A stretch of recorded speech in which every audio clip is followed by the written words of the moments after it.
Hi everyone, my name is Santiago Martinez, partner at the Arena, and today we're introducing a new tool to the Arena toolbox called the Arena Snapshot. Now, tools like the Snapshot have been around campaigns for a while now, and in my work in data and analytics, I've seen them take various forms of complexity, and what we tried to do here is break it down to its most basic level for first-time candidates, first-time campaign managers. So what is a snapshot? Why is it so important? Well, the snapshot will help your campaign craft its pathway to victory and develop the foundation of your turnout and persuasion program. Now, the snapshot does this by synthesizing information like your voter file data, past election results from the Secretary of State, polling and modeling data. And it will simulate what will happen if the election were held today. It will also help you determine what would happen if you were to run a specific targeted program at voters in your district. To try to change their behavior, either support your campaign when they otherwise wouldn't, or turn them out to vote when they otherwise wouldn't. So after you complete this exercise, you'll be able to determine a couple of different things. One, how do you get to your win number? Which voters do we need to talk to in order to turn them out? Which voters do we need to talk to in order to persuade them? And that can be by various cuts of data, looking at either geography, age, sex, ethnicity, or some combination of the two. It's really dependent on the data that you have in your voter file and what's available. In addition to those three things, you'll also be able to determine what work needs to be done, what goals should you be setting in order to reach those voters, to target, turn them out, or persuade them. And so that's what the snapshot exercise will help you do. As you get updated information throughout the campaign, either new polling or new modeled data, you can update the snapshot to see, what would happen in the future with the implications from those updates. Now I'm going to go ahead and share my screen, and what we're going to be looking at is a Google spreadsheet template. And so we've built this with beginners in mind. So if you have limited familiarity with Excel or Google spreadsheets, fear not. We've tried to kind of build in different color cues and helpful tips along the way to help you understand where and what you can edit. So the first tab of this document will be just kind of a quick overview and guide on what this is, with some important links to some other helpful guides that go into further depth into what are the different aspects of this document and how you can use it. A lot of things that we'll cover in this video, but a good reference guide for you going forward. In this video, we're particularly focused on how you use this document. We have a whole nother video focused on building your own and filling this with your own information to make it relevant for your district. There's information here on that. How you can actually, below that is just how you can copy this document so that you can save it, make changes to it, break it. Really encourage folks to get to know this document, play around with it. If you feel like you've broken something, fear not, you can just come back here and download it again. And this is really, that's really how you're going to get to know and understand this document, is if you mess around with it a little bit, and that's how I got my start. So encourage people to kind of play around with this a little bit as after this video. We also have, like I mentioned, some different color cues in terms of cells that you can edit and one's different purposes for editing them. Yellow cells are going to be edited to create your pathway to victory, to say, increase turnout or increase support among this group of voters. The light blue cells will be some of the setup cells that you can change to make this relevant to your district, to update the registration, turnout percentages, support percentages that come from either your modeled or polling data. We have another document that will help you crunch the numbers on that. And so that's in the other video. Gray cells you shouldn't edit. We've created those cells in particular help do some number crunching to calculate where you're currently stand and how you influence and change the electorate. There's just some like quick reference here for how to navigate the different tabs, what they're for, what they can be used for. A couple of helpful tips along the way in terms of some hidden rows that just have some helpful language that helps you see where particular information might come from. So the Pathway to Victory tab, this is where you're crafting your pathway to victory, also just analyzing, what is this data actually telling us? You can see there's blue cells where we can enter in information from our voter file, and some helpful conditional formatting to help us just analyze this data a little bit faster and understand how different cohorts of people might be different. Same for support and turnout.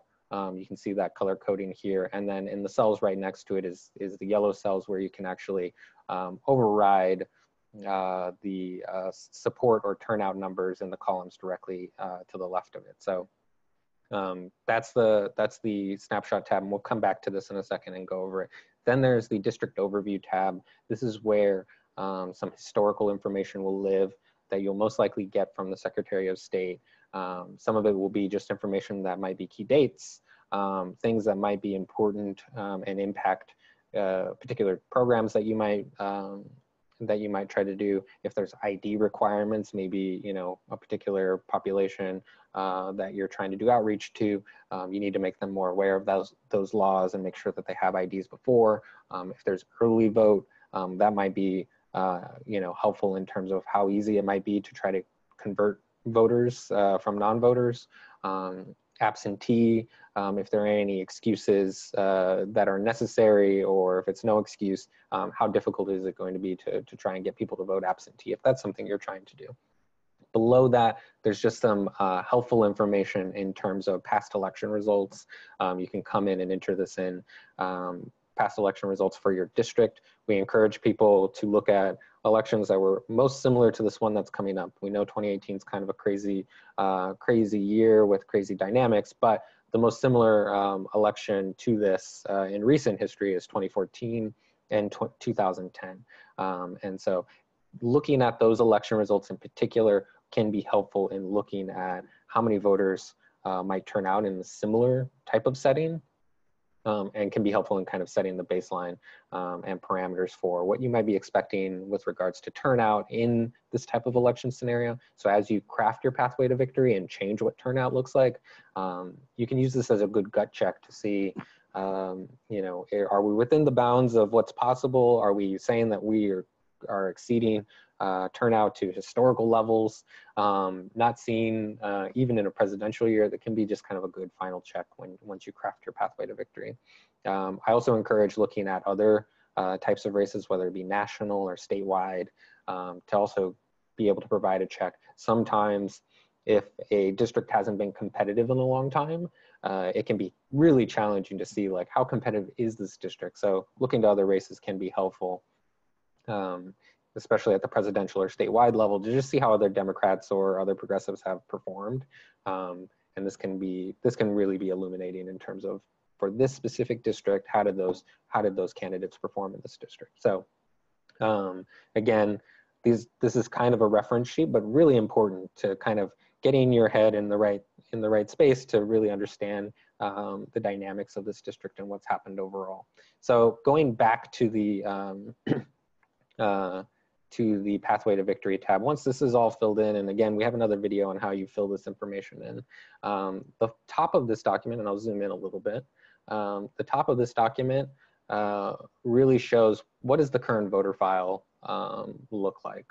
And so this is taking information from Vote Builder or VAN, and you can plug it into these blue cells, and calculations are made just to kind of give you some really, really basic information to understand what is the makeup of this based off of ethnicity, race, gender breakdown, age breakdown, really important in understanding how young or old this district is. Younger voters, just anecdotally and based off of data, are less likely to turn out in a general election year versus older voters who are a little bit more consistent in their voting patterns. So again, you're just really quickly kind of just getting that snapshot of where the district stands. Registration from 2014, this is just helpful in knowing how the district has either grown or if it's shrunk at all since the last last election, and there's a whole lot of reasons why that might happen. Either people falling off the voter rolls, being moved to inactive. There's a lot of nefarious things that might be related to that, and then other things that are just completely legitimate in terms of how the district might change over time. You have the overall registration number, your average turnout, and support scores. And in the other video, we can show you how you can kind of crunch those numbers.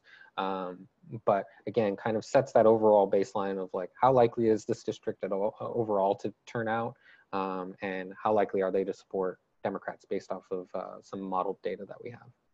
Below that is the state of the race. This is where the rubber meets the road in this document, and you can actually see what would happen if this election were held today. So across the top, you can see what the current projection looks like, and then below that, then the current projection will actually stay static as you make changes, so that we can reference and see where did we stand initially, all things with no program, and as we start to say how we will influence this election, the projected goals underneath that will start to change and move around. So this is a living, breathing document. It will be dynamic, and it's encouraged that you kind of interact with it a little bit. Below that, you can see just different demographic categories and how we're going to be looking at this and analyzing this data, really dependent on the information that you have available. But this is just one example of how you might look at both age and gender together to analyze it. So a lot of times people are just like, yeah, we need to turn out young people. But there might even be nuances between men and women as you look at younger voters. So that might be something that you want to look at and see how their support is different, or how their turnout might be different as you start to craft what this turnout program looks like. Next to that, you see what is the current registration and the percentage of registration. So again, thinking about the size of the electorate and where there are the most voters. Next to that is a really important kind of reference point for 2014 voters. How many of these voters turned out in that past election? What did their turnout levels look like? That can be super, super helpful as a reference point for just thinking about how much can you gain in terms of trying to push their turnout, or where it might be more challenging to try and turn out voters.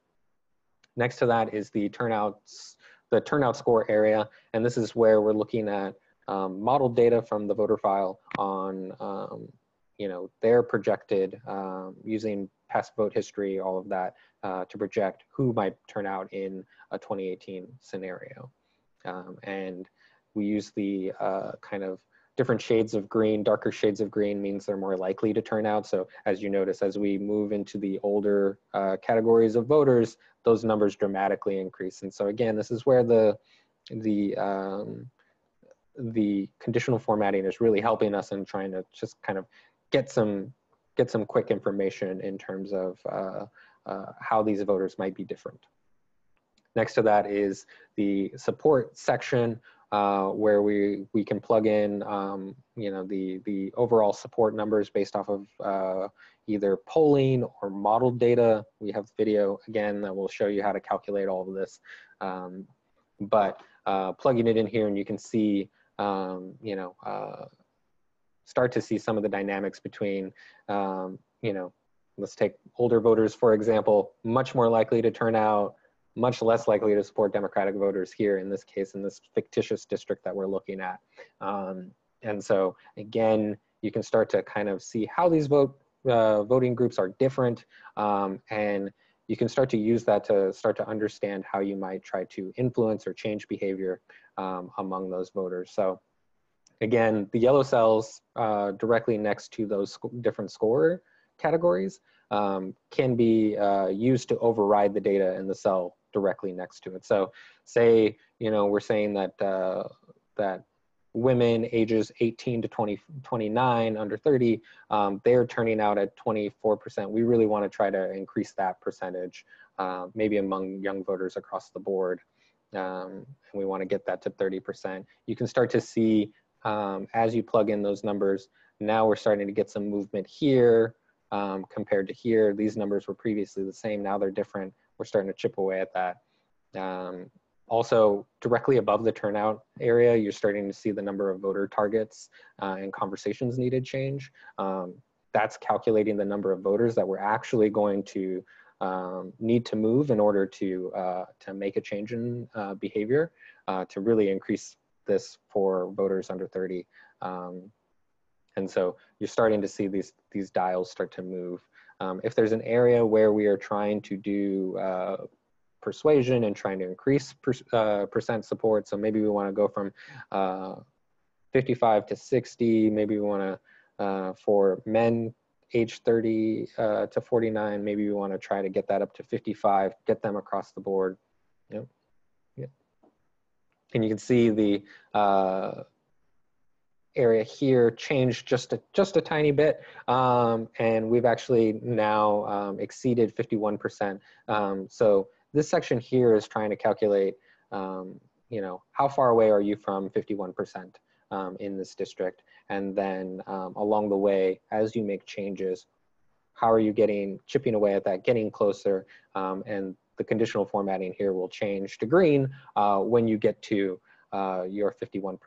So at the end of this, now we know we're maybe trying to talk to younger voters to try to increase them to turn out, maybe more middle-aged voters. That's in the vein of our persuadable voters. Those are the folks that we want to try to target. If you want to include party in this, you can also kind of look at this by party and say, you know, for these different groups, you know, look at also their party affiliation. Maybe there's more independents who are more likely to be moved. That's all information that you can kind of, you know, include into this analysis and this demographic breakdown to try to figure out again and get more specific about the different types of voters that you're turning out. And so, you know, this persuasion here might be among, you know, some Democrats or more independent-minded voters. Those are the people that you're really trying to persuade here. When we say middle-aged voters, here you might be talking about, you know, younger Democratic voters, people who their support is really, really high. And so this again is informing, you know, everything from your mail to, you know, who's your field program trying to talk to, who you're trying to talk to on TV, who are the voters that you really need to make an impact with in order to get to victory. One last thing here across the top is the turnout and persuasion sections. Like I mentioned, as you make changes below, these numbers will update and will calculate roughly the conversations needed. This is based a little bit off of previous research that's been done in the progressive space to determine what is the effect of a conversation. How do we actually change someone's behavior, and how many conversations is it going to take in order to change someone's behavior? So, you know, this could be in order to turn out 4,882 voters here, you'll actually need to do, you know, your turnout program is going to need to try to talk to and hold 69,000 conversations. Now that might be, and in the guides we kind of get into this a little bit, that might be 69,000 unique conversations, or it might be talking to a smaller pool of those voters, maybe 30,000 of them 3 times over the course of the campaign in the lead up to early vote and election day. It really kind of depends on, you know, the availability and number of voters in your district and density and the different types of contact that you're trying to do. But we go into a little bit of how you can start to think about crafting those universes and approaching turnout among those groups. And the same is true for persuasion. Persuasion is a lot harder to do, so the effect that you can have is much lower compared to turnout. It's much easier to just get somebody who's already supportive to go and vote. And so persuasion is a little bit tougher. We oftentimes will hear that it's best to persuade people who are most likely to turn out. So, you know, that's definitely one avenue that you can take. It also can be helpful to try and turn out voters who are lower, you know, persuade low information voters. They may not know as much, but maybe they're not the lowest turnout, projected turnout voters. That way, you know, it's maybe not as difficult. So there's kind of a happy medium there. You can play around with these numbers When you are making changes to both of these sections, there are no right or wrong answers. And so you can craft, multiple scenarios. If you're a campaign manager and you're doing this, you might want to do that and, kind of propose, or recommend one or two approaches, to think about, how the candidate that you're working with is maybe unique, and is there a particular audience of folks that they are, that they can relate to and specifically talk to, that might be persuasive in either turning them out to vote or, getting them to support your campaign. So there's a lot of different ways that you can think about this. There's a lot of different ways you can slice the data. You can look at this by a combination like age and gender. You can look at it based off of, age and party. You could do this based off of race and gender. There's a lot of different ways that you can cut this. This is all dependent on what kind of data that you have available to you. Some states don't have ethnicity data. Some states don't have the party data available to do that.